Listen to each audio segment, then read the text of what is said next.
All right, well, let's get started. Thank you again for joining me this afternoon. Again, my name is Matthew Menendez, and let me start by sharing just a short story with you.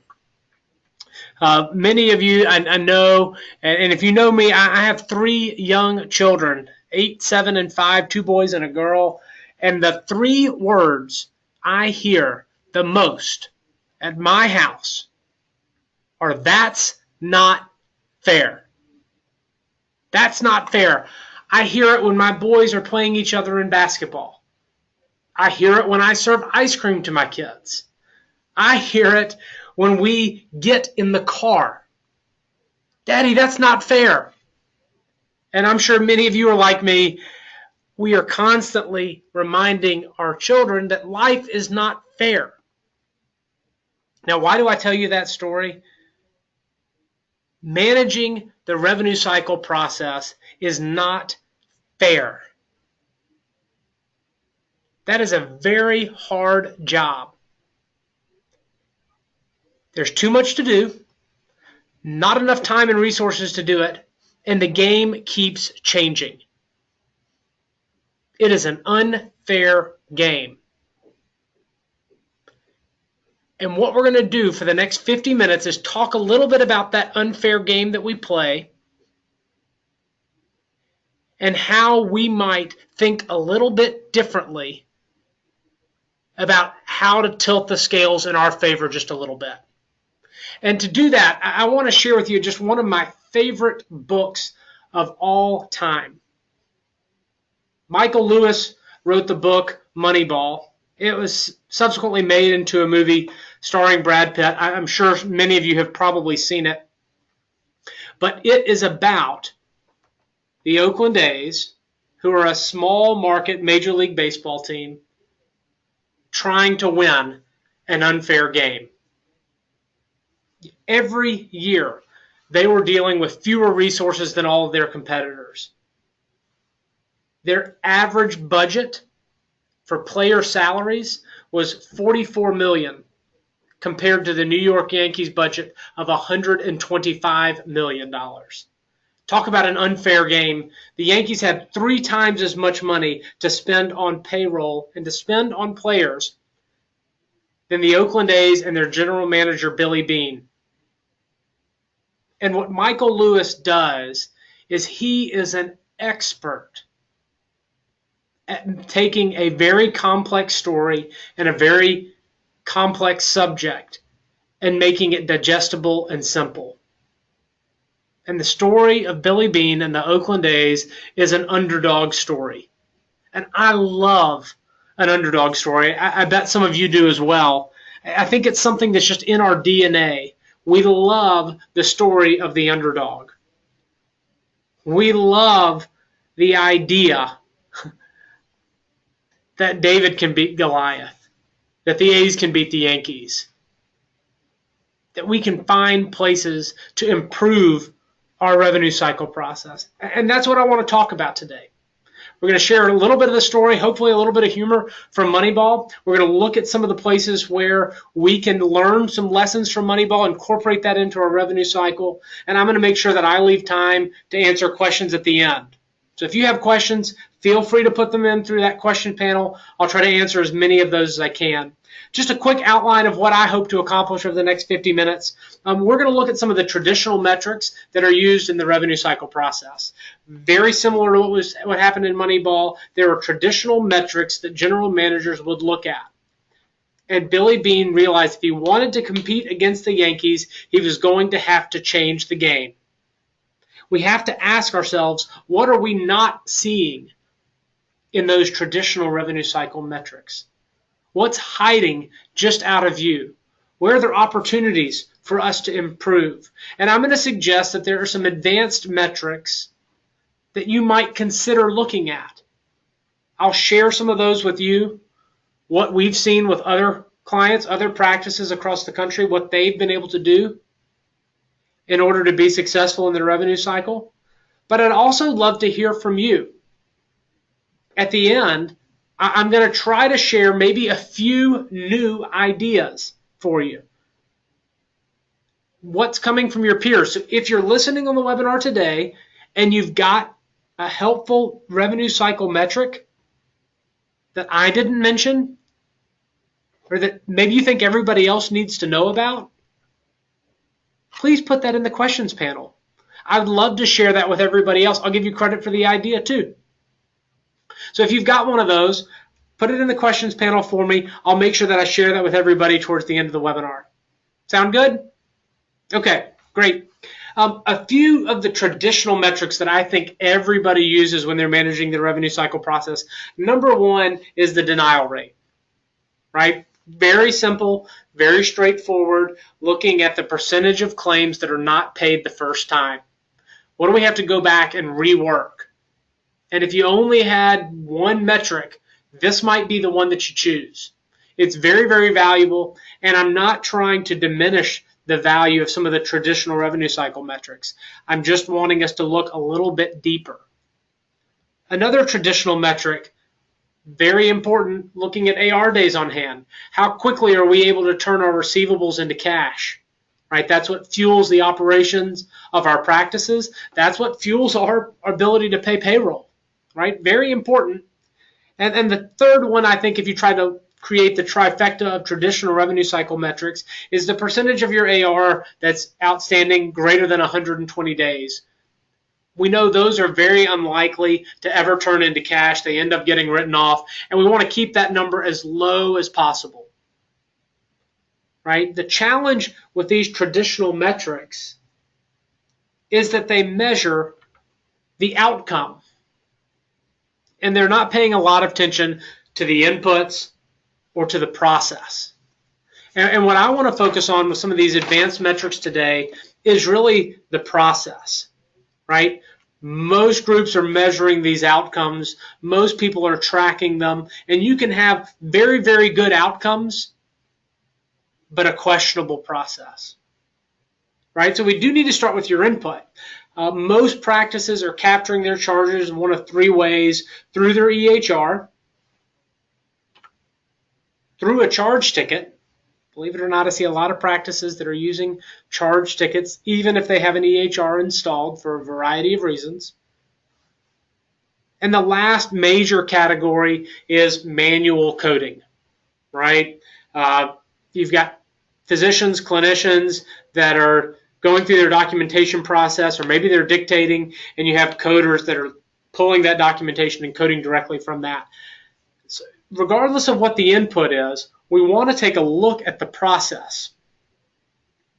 That's where we can dig deeper and make that process less of a black box, less of a mystery, understand what's happening so that we can make those outcomes even better than they are today.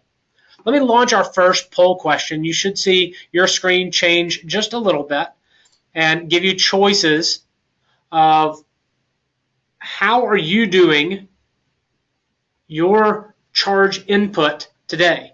You can select multiple answers. If multiple apply for your practice, all you need to do is click on the ones that apply for your group.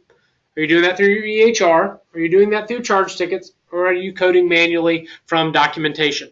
If you're doing multiple, that's okay. Just select all that apply to your particular practice. So far, just to give you a little bit of feedback of what everybody else in the audience is doing, we have most groups seem to be having multiple methods of charge capture. The top two right now, EHR and charge ticket, are more commonly used, about twice more as likely to be used as coding directly from the documentation. Just to give you an idea for what your peers are doing out there. I hope that that's helpful for you. So thanks for participating in the poll. It's always interesting to see what people are doing and how that compares across the audience. So one of the things that I thought was really, really interesting about the Moneyball story is Peter Brand. Peter is he had a degree in economics from Yale and had virtually no baseball experience before getting a job with the Oakland A's. And he was Billy Beane's right-hand man. He was the one that came up with this new idea that said, we're getting this wrong. We think all about players. what they look like, how they carry themselves, and all of that is important. But if we want to win games, what we need is we need runs. We need players to get on base. So instead of just looking at the input or just looking at the outcome, Peter was encouraging the Oakland A's to look at the process and to understand what it took to get runs, what it took to win games. And I think we need to look at our revenue cycle that way as well. And two of the metrics that I think are very, very valuable is looking at what our coders are doing, looking at what our billers are doing, what our revenue cycle staff, what are they doing? What percentage of encounters are they changing? And how many encounters are they able to process each hour? What percentage are they having to change? Go back, make corrections, whether it's changing a modifier, whether it's making sure that a procedure has a medically necessary diagnosis. They're looking at RVU orders. It can be any number of changes. But how many encounters are they having to touch and correct? What percentage is that? And then, in light of that, how many encounters per hour can they process? Right? And I want to know that on a staff-by-staff basis. Let me share a story with you. A friend of mine, her name is Jan. She was the revenue cycle director at a multi-specialty practice, so a large practice, 50, 60 providers. All of them use the templates in their EHR to capture all of that data. And Jan and her team had a very, very good denial rate. I mean, less than 5%. I believe it was about 3.5% denial rate. So very, very good outcome that her team was creating. But what happened was she had this nagging feeling that they were spending too much time to generate that type of an outcome. Right? She thought they were spending a lot of time and resources and cycles to generate that 3.5% denial rate. So here's what Jan did. Jan had one employee on her team who was leaving on maternity leave. Right? So she was going to have to fill in and kind of fill in the gap during that period of time. And that, Jan could have complained that that was unfair. Right? That's not fair. She had to continue to do her director level job, and she had to do, line work on the revenue cycle. But Jan saw this as an opportunity. She thought a little bit differently and said, this is an opportunity for me to be able to really understand the process of what we're doing, how many encounters we're having to change, what types of changes we're having to make, and how efficient we should be. So here's what we looked at. Here's what Jan looked at. She looked at what the users were doing, what her staff was doing, and looked at the average encounters per hour that they could process. She used a benchmark across our client base, knowing that the average client can process, the average user can process 107 encounters per hour. And she saw that her team was only on average processing 69 encounters per hour. Said, okay, we've got some room for improvement. How might I be able to explain that? Well, one of the other things that she looked at was the percentage of changed encounters. It's right in the middle of the screen. And you can see they were doing a lot of revenue cycle cleanup work behind their physicians. Right? They were making coding corrections on nearly 90% of their encounters. That's why they were a little bit slower than the average. The average practice only makes changes on 52% of encounters behind the physicians. So they were going to be a little bit slower. They probably are never going to get to that 107 average when they're making changes on 9 out of 10 encounters. But you know what Jan noticed when she looked at this? And some of you may have noticed this too. Jan noticed that, let me crunch down some of the data for you, that her top 2 people were much, much faster than everybody else. And her top 2 people were doing the majority of the work. Right? In fact, if you look at it, those top 2 employees were handling nearly 700 encounters per day in less than 4 hours each. If you look at those bottom 3, they were not handling nearly the volume, and it was taking them longer. So what Jan did was said, you know what? If I can provide my team with some additional training, if I can provide them with some additional resources, what would it look like if I was able to get everybody's productivity up to the same level of performance as my all-star? What would that mean to my team? And here's what she found.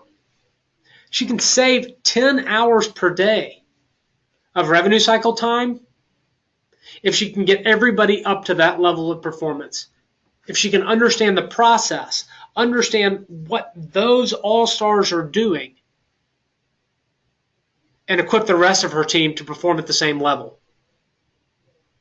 Right? That is a nearly 40% improvement in productivity of her team, so that when they're trying to win that unfair game, when they're trying to do a whole lot with a limited resource budget, she's got additional time and flexibility to help her practice evolve into the value-based reimbursement world. Right? So I think those are 2 metrics that are really worth knowing. What's my encounter change rate? What percentage of encounters do we have to go back and change behind our physicians? And how many encounters can we process per hour? All right, I'm going to launch our second poll question, let you get a little bit of feedback from the rest of the audience today. And the question we're asking is, how many encounters per hour can your team process? We've got choices, kind of ranges in case you're not sure. If you think you know, if you've got a pretty good answer, you just be hand grenade close. That's okay. If you know that you don't know, that's okay. You can mark not sure as well. But just to give you an idea, what we see across the industry is the average is 107 encounters per hour, at least within our client base. And obviously our clients are really focused on how to make that better. We see some superstars that are able to get closer to 173 encounters per hour. But if you were doing 100% manual coding, we wouldn't expect that number to be above 20 to 30 per hour. And right now, several of you are unsure. There's kind of a mix amongst the other categories. We don't have anybody that feels like they're in the greater than 100 category, and a few more are in the less than 50 category than anywhere else. So just for a little bit of feedback for you there, I don't see anybody in that more than 100 category, and they're pretty evenly spread across the others. So hopefully sharing that data is helpful with you. Let's move on and take a look at another advanced metric. And when I talk about change frequency, I want us to think a little bit differently than we do today, right? That was the challenge that the Oakland A's had.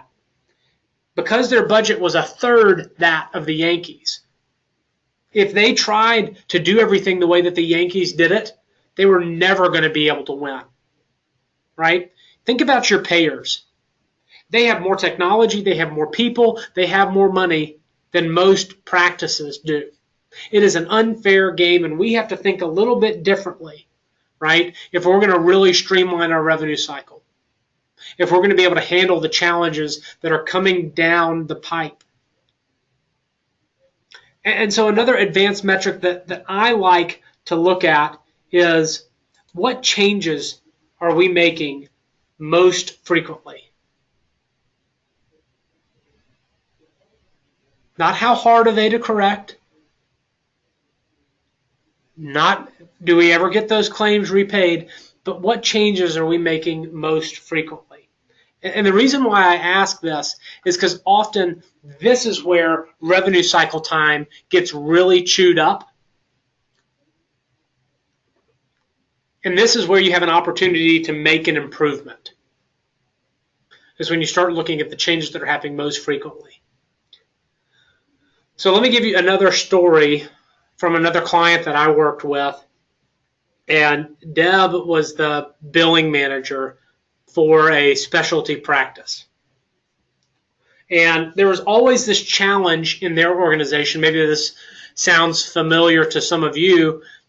The coders were blaming the front desk for not getting patients registered correctly, for not going through the process and the protocol that the practice had laid out. And the front desk would respond, "You don't understand. We have patients standing 3 deep in the line, and we've got to get them back to see the physicians," or the clinical staff gets really upset. The patients get really upset. "We can't handle this as a front office function, right? You guys are back office. You're the ones that are supposed to deal with all the coding issues." And so there was always this tension. There was always this back and forth, right? But largely the front desk was happy, right? Yes, they made some mistakes that had a negative impact downstream, but it wasn't really their problem.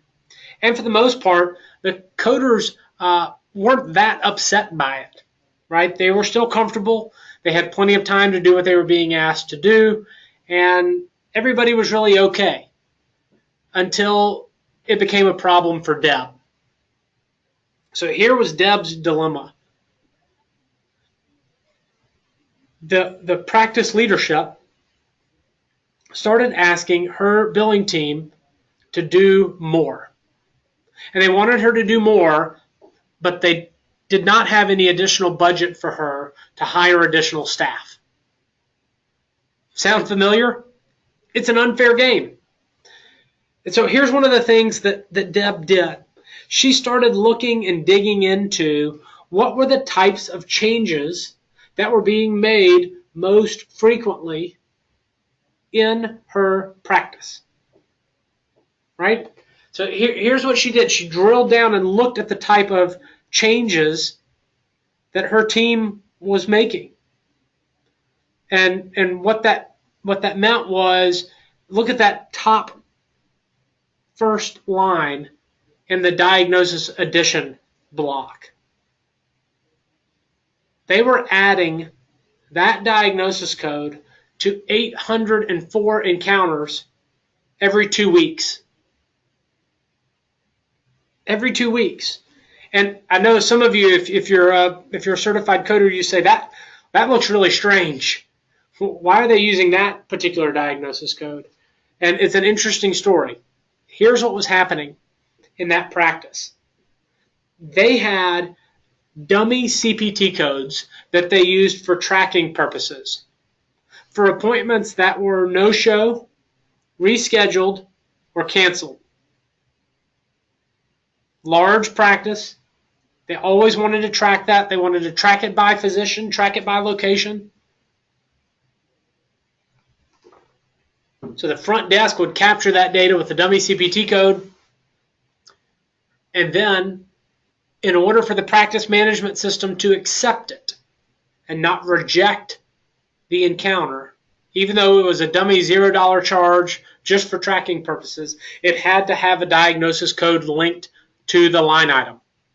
If there was no diagnosis code, or if there was no diagnosis code linked, it would reject out of the PM system.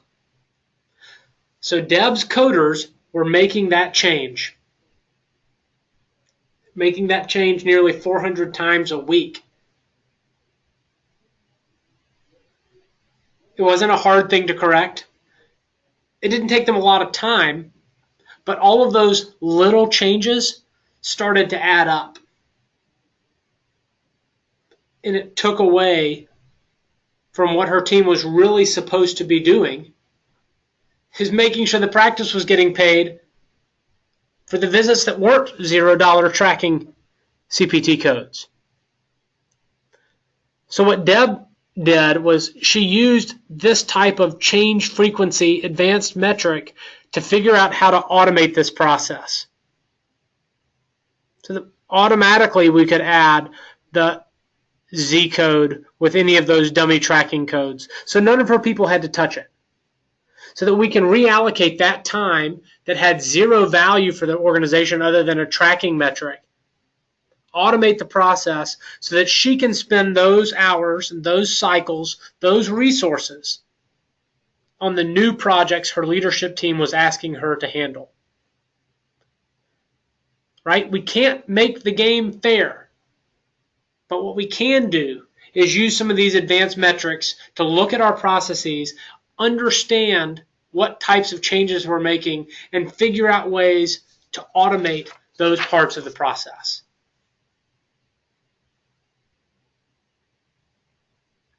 All right. We have two more advanced metrics that I wanted to walk through with you, and then I'll try to share some of the suggestions of advanced metrics that you may be looking at. So if this is sparking some ideas in your head, go ahead and put those in the questions panel, and I'll try to share a few of those as we get towards the end here. Another thing that we want to be able to look at, right? It's not just about thinking differently, but it's about making sure that we have everybody bought in about what we're trying to do in this type of process, right? And so that means we have to think about our physicians. We have to think about what they're doing and what we're asking them to do. And the reason I share this quote with you is because two reasons.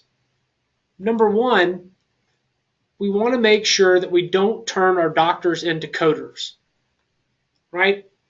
For many people on the revenue cycle side, that can be a tempting thing to do. If the doctors would just give us the data right, we wouldn't have all of these problems, right? But we want our doctors taking care of patients. We don't want to turn our doctors into coders, right? So we want to pay them to get on first, not to necessarily try to steal second base. And the other reason that I share this is the game is changing from a reimbursement perspective. Right? It's another part of the unfair game as the payers continue to drive us towards value-based reimbursement, paying us for outcomes, paying us for cost effectiveness. We have to think about the game differently as well and what the payers are paying us for, right? Because the way that we handle our revenue cycle process has a significant impact on that. So to that end, another advanced metric that I think is helpful to look at is to know on a physician by physician basis, where are we spending our revenue cycle resources? Okay, my friend Rob, he manages a team of coders, and they would complain about the data, the coding information that they were getting from physicians. Oh, we have to touch all of these encounters because they're never right.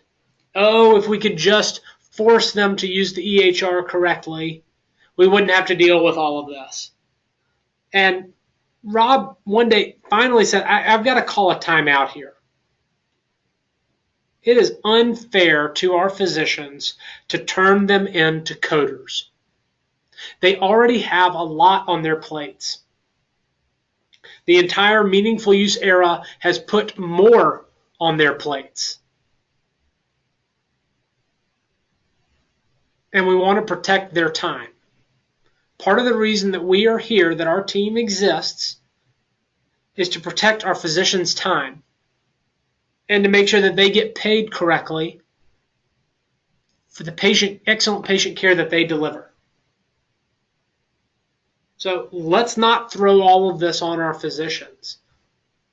But let's dig a little bit deeper. Let's look at the types of coding changes that we're making behind our physicians. Let's compare that to their encounter volume and see where we are spending more time than what we would typically expect. Where am I spending more resources than what I would have expected to spend? And so if you look at this data, if you look at the last 3 columns, what you see is how much time I would expect to spend on this doctor's encounter data, then how much time we actually spent, and then the difference. So the 5 physicians that are in red, that's where we're spending more time each day than what we would expect. I'm spending more than an hour's worth of revenue cycle time. It's more than I would expect on the worst 3 offenders, Nelson, Ellis, and Barnes. Based on their encounter volume, based on their change rate, we're spending more time than we would expect to. They're capturing all of this data automatically, right? They're not sitting there with a stopwatch, but we're able to dig into this data and look at the changes that they're making, look at the time that they're spending on those encounters, and identify areas where we may be able to make a few small changes. Maybe we need to tweak the template that those doctors are using in their EHR. Maybe it's a little bit of training that they need. They don't know how many additional revenue cycle resources we're spending on their encounters. Maybe we're okay with that. Maybe those are the top 3 revenue producers in the practice. They are incredibly busy. They generate a lot of revenue for the group, and we're okay with the resources that we're spending. But Rob wanted to know what that was, so that if he was going to go back and have a conversation with the physicians, he was equipped with data to do it and to back him up, because he knew that the doctors would ask. And he knew that it was the right thing to do. It's unfair to turn our doctors into coders. But it's irresponsible not to know where we're spending our internal resources and staff time. This gives us an opportunity to figure out where the places we can make changes, where the places we can make improvements are.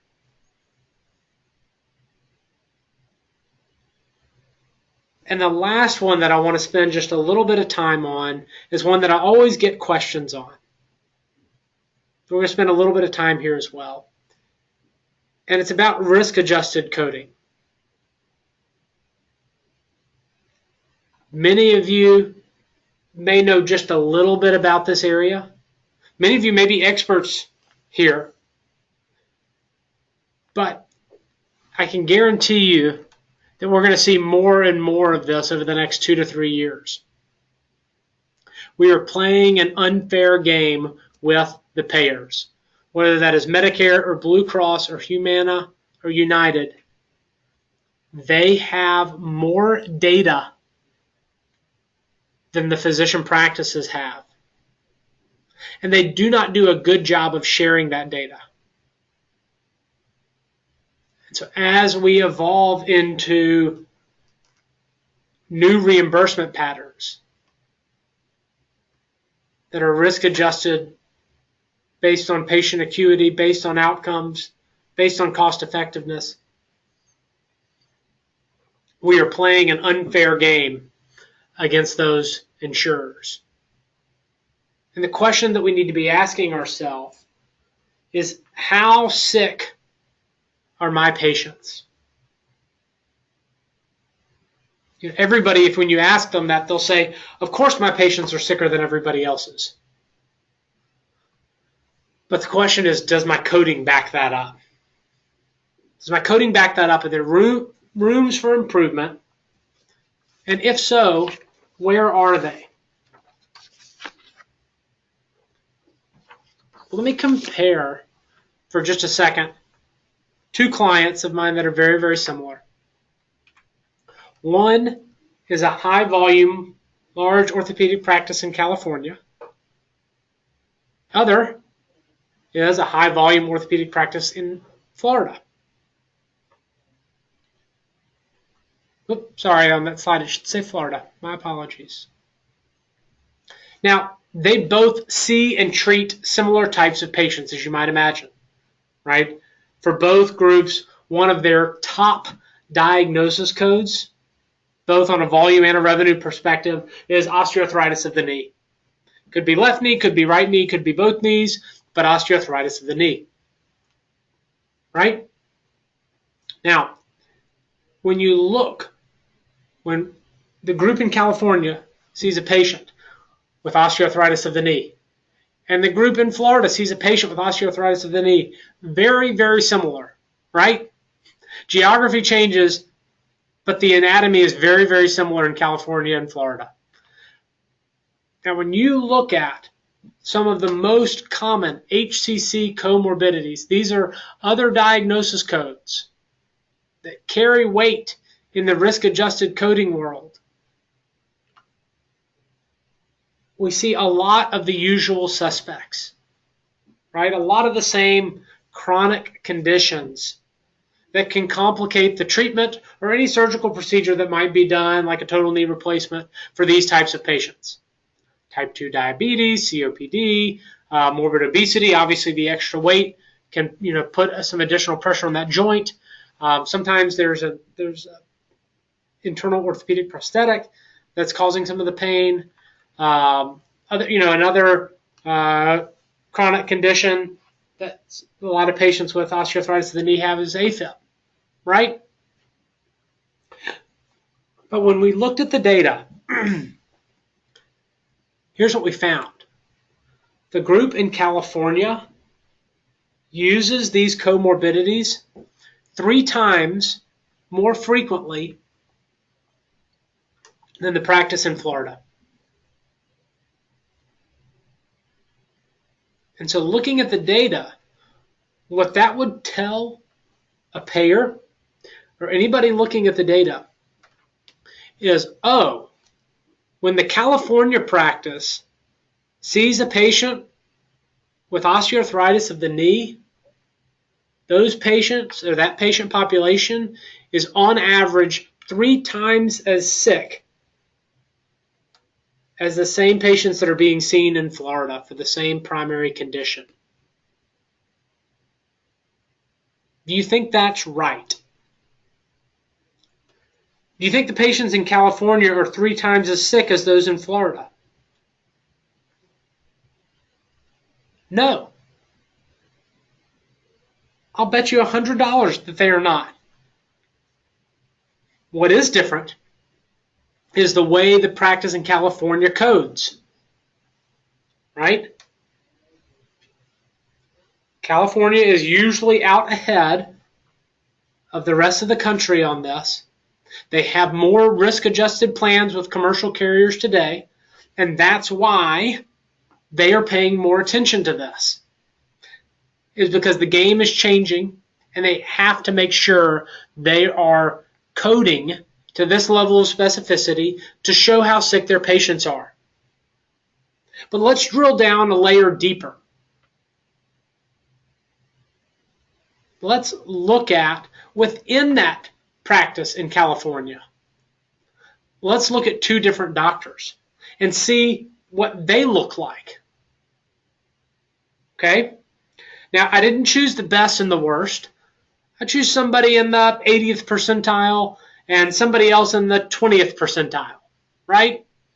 So neither of them are on the extreme, right? Both of them are just outside that middle 50%.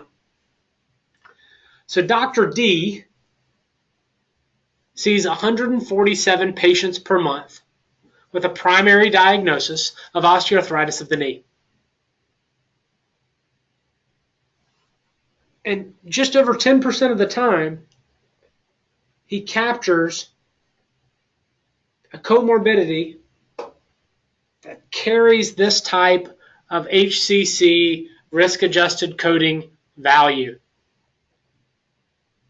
He's not only documenting these comorbidities, they are being coded as well. Right? The payers are using the data that comes to them on the claim to look at how sick these patients are.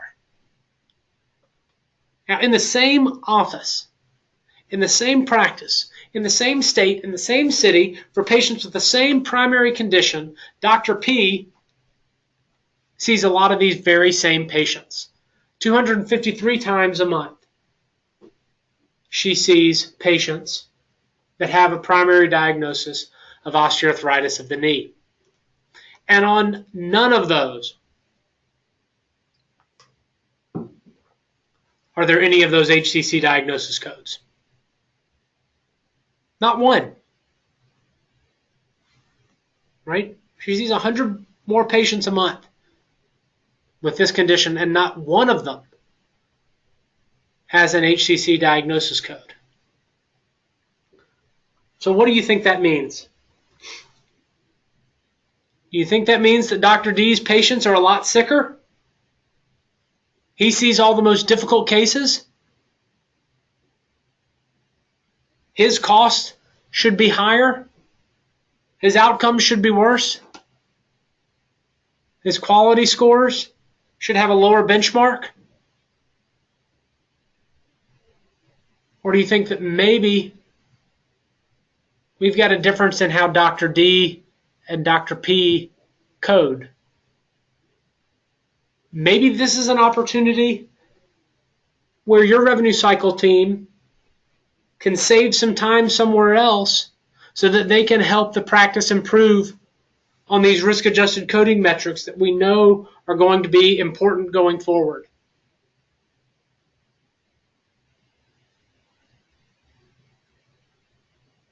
It's an unfair game. It's not easy. You have a lot of things on your plate. I want to give you some ideas to help you think a little bit differently. Okay, let me put up our last poll question. And we've talked about a lot of different ideas today, but I'd be interested to hear which of those kind of 4 advanced revenue cycle metrics that we talked about do you think might be most helpful for you, or for your team, for your practice? What would be helpful information to know that can help you deliver better revenue cycle outcomes and a better revenue cycle process? Is it coder productivity? Encounters per hour? Would it be knowing which changes we're making most often? Maybe we can automate some of those. Could it be where you're spending your revenue cycle time? Which physicians are chewing up most revenue cycle resource use? Is it the risk-adjusted coding that we just talked about? Right now, the 2 front runners are high-frequency changes and physician resource use, but it looks like risk-adjusted coding is catching up a little bit. But high-frequency changes is the #1 vote getter. So if that's one that you're interested in, just know that your peers are as well. The next 2 were neck and neck, physician resource use, and risk-adjusted coding. So thanks for participating in the polls. I think that's always fun to see that type of feedback and to share it with you. But I'd love to hear, and I'll open up the questions panel in just a second, what are the things that you're looking at, or the things that you're measuring that might qualify as an advanced revenue cycle metric that look at your process, that'd be worth sharing with the rest of the people that are on the call today. If you've got a good idea like that, go ahead and put it in the questions panel. I'll try to look through those and give you that type of feedback. And but while you're doing that, I'm going to go ahead and answer a couple of the questions that were submitted earlier. First question comes from Janice in Missouri. Oh, this is a great question. Thank you, Janice. Janice asked, you talked about looking at the change that are happening most frequently and automating that, but some of our high-frequency changes can't be automated. They require coder decision. And so, Janice, that is a great question and a great point. Thank you for saying that. You're absolutely right. There are certain types of changes that cannot be automated, right? Like if you're constantly making E&M changes behind a particular physician, right? You don't want to automate that type of coding change. You want to have a coder review that. You want to have a coder make that type of decision so that you can make sure that you have documentation that's backing up your coding, so that you make sure that if you're ever audited, that you make sure that you have all of the supporting documentation to successfully navigate those waters. So I think that is a great point to be made. Not everything can be automated. But what we want to do, what I would encourage you to do, is be able to identify the changes that you're making most frequently, and then identify the ones that could be automated, because that's where we want to focus our time and attention. Great question. Thank you for that one. All right. Everybody's being shy today. I don't think I see any new advanced metrics that anybody wants to share with the rest of the community today. That's okay. That's not a problem. Let me do this. Before we wrap up, there will be a short 3-question survey at the end of the webinar. If you don't mind taking 30 seconds to fill out that survey, that would be a huge help for me. I look at all of those. It's very helpful for me to continue to make webinars valuable going forward. So if you don't mind taking the time to do that, I would greatly appreciate it. Let me put my contact information up here. Happy for you guys to reach out anytime you have questions. I think we're fighting an unfair game. The cards are stacked against you. You have a lot to do and usually don't have enough resources to get it done. But I love an underdog story. So if there's anything that I can do to help the good guys win, I am all in. Call me anytime. I'm happy to help. Thanks so much, guys. I hope you have a great rest of your afternoon. Thanks for joining us today, and I'm sure we'll talk soon. Bye-bye.